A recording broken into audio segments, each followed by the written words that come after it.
Now, next, we have Fredy, who's going... So far, we've looked how deployments for FTTH went outside of Switzerland. Now Fredy's telling us how it happens in Switzerland. And a reminder that you promised to fit your 40-minute presentation in 20 minutes. Yes. I just noted that I'm presenter number 7. Okay. So I wasn't aware of that until now, but... I can't confirm nor deny that we did it on purpose. Okay. So grüezi miteinander, bonjour à tous.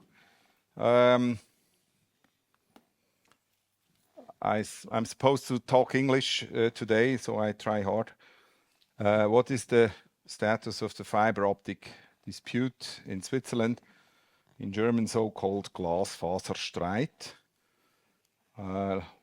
Quick review on the Swiss telecom market to remind you how it is divided. We have, of course, the incumbent, 56% mobile, and the other 2 mobile operators, interesting here, other MVNOs, other mobile operators just above 2%. These are figures of 2022. And in the fixed net, it's a bit different, but you still see the big 3. Well, actually, big 3 is mainly the big 2, Sunrise and the incumbent, of course, and Salt is picking up rather quickly. If I remember correctly, they are meanwhile about more than 250,000 subscribers on fiber only. About Init 7, you know all. So who is who? It's important to distinguish between these people or these organizations within the Swiss governments. And yeah, you know Albert Röschi, Bundesrat. He's now, in German it's the UVEC, in English it's DTEC, his department. And part of it is the Federal Office of Communications, in German BAKOM, and in English it's the Ofcom with the director Bernard Meissen. And I actually met him once or twice. Soccer, of course, it helps. His girlfriend is also a fan of FC Winterthur, so yeah. We know each other. Then Comcom. Comcom is the Federal Communications Commission, and Christian Martin is one of us, or used to be at least. He as ex-Cisco and ex-Google, so he has clue about what we're doing, which is good. His predecessor, okay, let's leave that. Yeah, Christian Martin, and we know each other as well. Then we have Comco, and I really... you have to distinguish between these 2 institutions, Comcom and Comco, which is in German WECO. Mrs. Baudenbacher is the new president. There were several articles about her in the press recently, because I think she's a very interesting person and what she's talking about cartel law. So, Comcom for the Fernmeldegesetz, Telecommunications Law, Comco for the Kartellgesetz or the Competition Law, so the cartel law. These 2 institutions, they have, despite that they have almost the same name, they are important to distinguish. So what happened down here in Bundesbern? We can see the place where they messed up, because the Fernmeldegesetz, the telecommunications law, is really broken. Fiber started to, it's almost 20 years ago when they started to build fiber in various areas, mainly the utilities, the energy sector started to dig and to lay fiber. In Zurich, for example, we have about 280,000 OTOs. And they invested about 600 million public money, so there were several public votes about that. And because there was quite a danger that it's going to start to be a big mess, the Ofcom or the BAKOM invited to a round table and there were several workshops happening, and thanks to them and the former director of Ofcom, we have today a system in the fiber rollout which is unique. So everybody sticks along to how it's built. So there is a standard. And the FTTH roundtable, Runder Tisch Glasfaser, as it's called in German. There are a lot of articles about that. So, for example, the OTO, how they are numbered, that's a system. We have a blog about that. So if you're interested, you might want to have a look. And the incumbent and the utilities, mainly EWZ, EWZ from Zurich, they had their stakes into this roundtable and they came to an agreement, which is really good today. Because if you look to Germany, every utility is inventing the wheel in this sector. What is also important in the context is we don't have bitstream access in Switzerland. 2007, when we had the first revision of the Swiss telecommunications law, there was bitstream only temporary because the government or the parliament was assuming that people or I would say Fernmeldedienstanbieter and the providers, they will roll out their own infrastructure for copper, which happened, but not in a wide scale. Only Sunrise had really a large footprint in unbundling the copper. And then it declined for obvious reasons we don't have to explain further here. And about 2021, the next revision came into force. And the debate was 18 and 19, and it failed miserably because there was foreseen that by the federal government, by the Bundesrat, it was foreseen that there would be an agnostic, technology agnostic regulation. That was abandoned by the Ständerat. So we don't have fiber regulation today, we don't have bitstream regulation. And in my opinion, this was a failure, but it may actually happen that we have the Glasfaserstreit then to fix it. So why is it unregulated? Because politics in Bundesbern, they want actually a free market, a free telecom market, but on the other hand, they don't want to lose the 580 millions approximately, which are paid from the incumbent to the Bundeskasse, to the public money. And if you would touch that, that would be political suicide in down here in the Federal Palace. So if we look at the layer 1 of the Glasfaserstreit, what happens there? Shortly after regulation was declined by the Swiss Parliament, Swisscom came along and announced in February 2020 they're going to build another 1.5 million FTTH households. So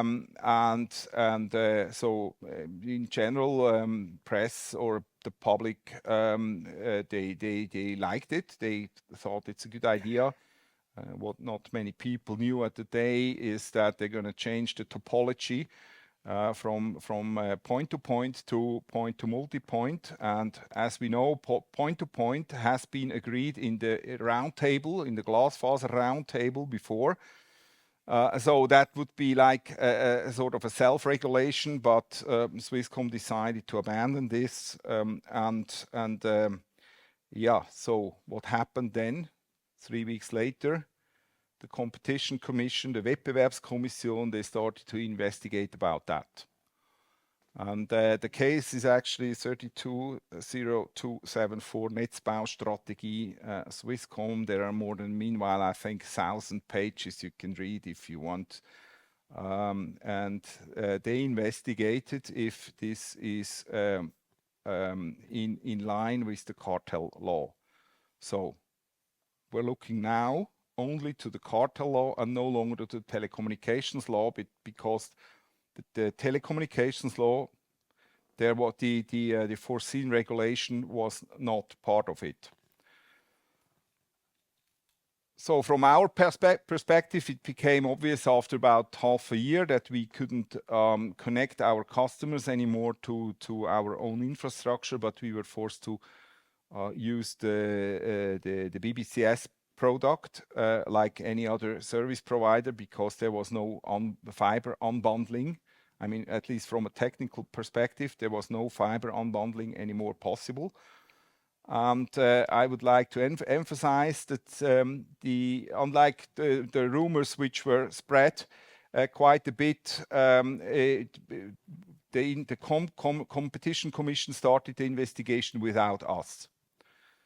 So they did a precautionary measure, and they forbid about 3 months later to build point-to-point fiber, and because it would have taken years until the case was actually done, and they wanted to prevent a fait accompli in the fiber network. There was, of course, Swisscom appealed, so we had a gathering in Bundesverwaltungsgericht in St. Gallen. This was quite an experience. And what was the most important thing, Swisscom ignored Competition Commission, so they just continued to roll out point-to-multipoint fiber. But about a year later, we got the judgment of the Federal Administrative Court, the Bundesverwaltungsgericht, and it was a 100% win against Swisscom and for Comcom and us. And a year later, the Federal Court, the Bundesgericht in Lausanne, they confirmed the decision. This is just for your so all the different process lines, how they evolved. I'm not going to explain that. It's more for reference. It's a slide in German from our lawyer Simon Schlaury. And just recently, in April, the 25th of April, there was the Hauptverfahren, so the main proceedings of the case. And again, we won the case, and Swisscom got the fine of about 18.4 million. So what we can say now, point-to-multipoint fiber is history, and this is not gonna, they cannot be marketed. The problem is about 750,000. We don't know exactly how many there are. They never confess how many they built illegally. But these fibers, they cannot be used unless they are converted to point-to-point topology. What we did as Init 7 is that fiber map. So you can see here what's going to happen in the fiber rollout in Switzerland. And please read the disclaimer and the FAQ before you ask questions. Just a small hint when you use it for the first time. And how does it look like? If you look at Gurten-Kulm, for example, we have obviously 4 buildings here which are FTTH ready, and they can then you see what is possible, and you see also future fiber rollouts with an estimated date in this tool. So if you look at the layer 2 of the Glasfaserstadt, what is the impact? Nevertheless, most networks, they are still building XGS-PON or point-to-point gear, but as point-to-multipoint is doable on point-to-point, that works fine. And this was a main thing of the Competition Commission. They said we should have freedom of technology choice. This is a very important thing to allow the competition in our industry. So most service provider, they build this XGS-PON of Huawei or Nokia or whatever. That's not really new. Some provider, they build point-to-point Ethernet like us and Solnet. And the former UPC part of Sunrise also has Ethernet gear, but we have to admit that XGS-PON is cheaper per subscriber than point-to-point Ethernet. So that's the main driver. The capex is lower. We ourselves use the latest Ethernet gear from Cisco. That's no secret. Last year there was the presentation of Pascal Glor explaining the details about that. And we bought it basically because it has a lot of software options. We can also use MPLS on cheaper switches, unlike other service providers. So this gear is actually not quite meant for switching in a WAN environment, but rather for switching in the data center. But we use it nevertheless. So we made up a new product called Ethernet 7. This couldn't be possible if we would if there wouldn't be a victory in the Glasfaserstreit. So this is really important in this field.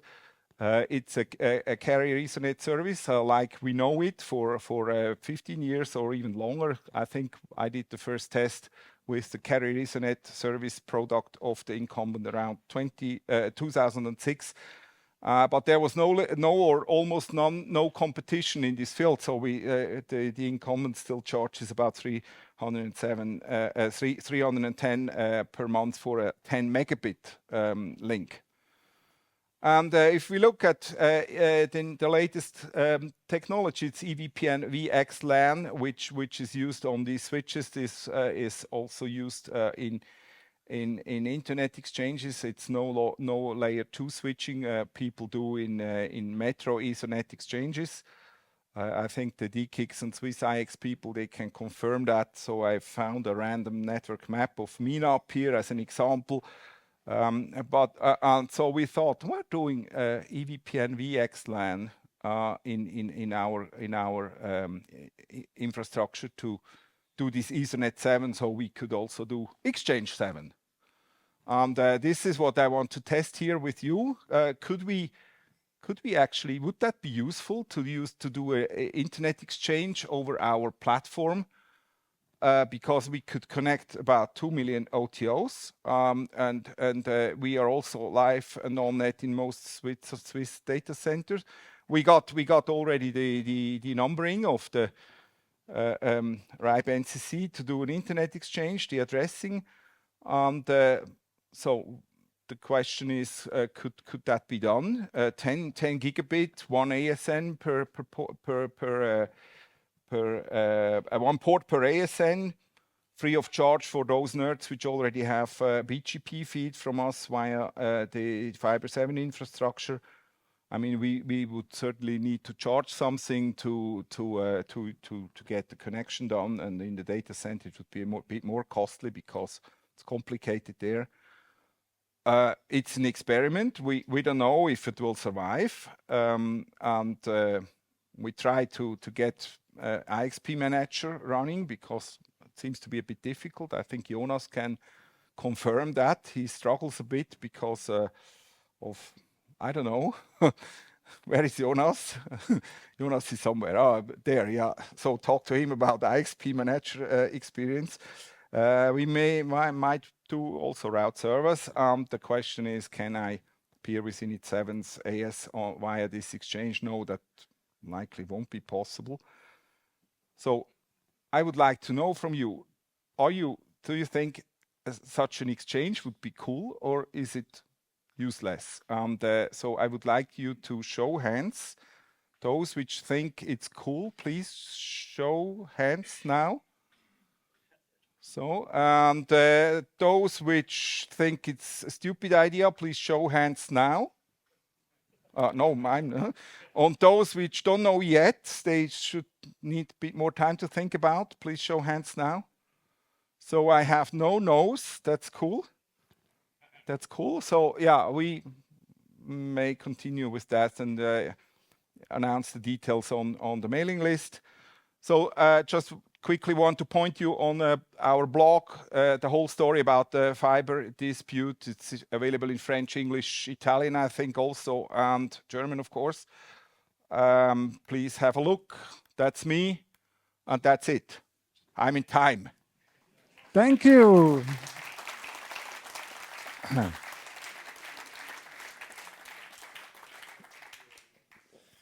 Are there any questions? Of course, they are, of course. Mais pas en français, Will, hein? S'il te plaît. Alors, du coup, j'ai une petite... Non. Okay, I'm kidding. That's a good idea. I love your exchange thing. I might be able to help with the IX3 manager thingy.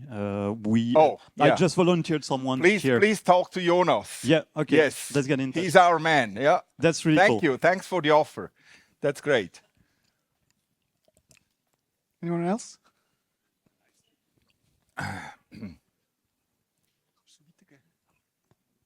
Thank you. Dan Nye from Swisscom. I'm not going to comment on the fiber optic thing, but you mentioned something else in the slides, which I've never seen before. Bitstream? What is that? Maybe you can explain, yes.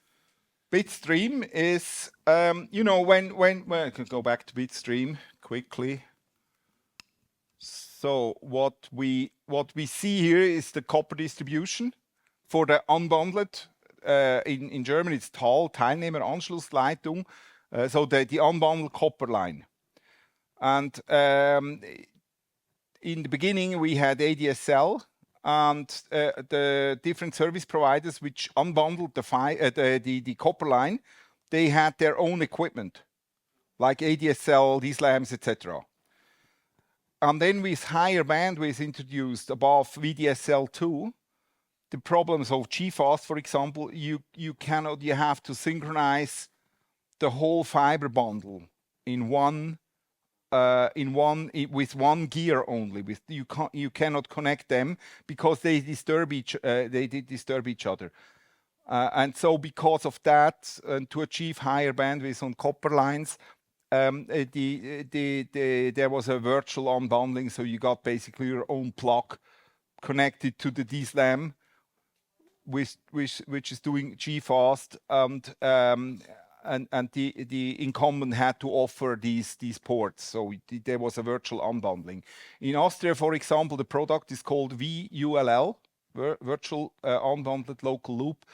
In Germany, it's called Layer 2 BSA, Bitstream Access, and that was not adopted in the first telecommunication law 2007.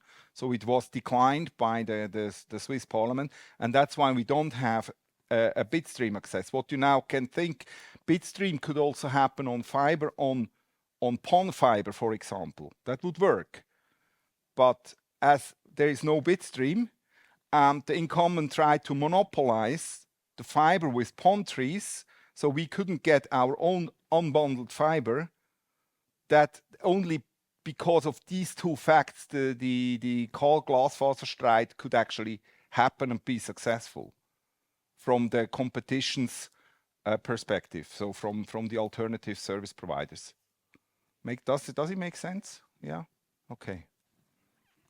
Last quick question. Okay, then, Fredy. Thank you very much.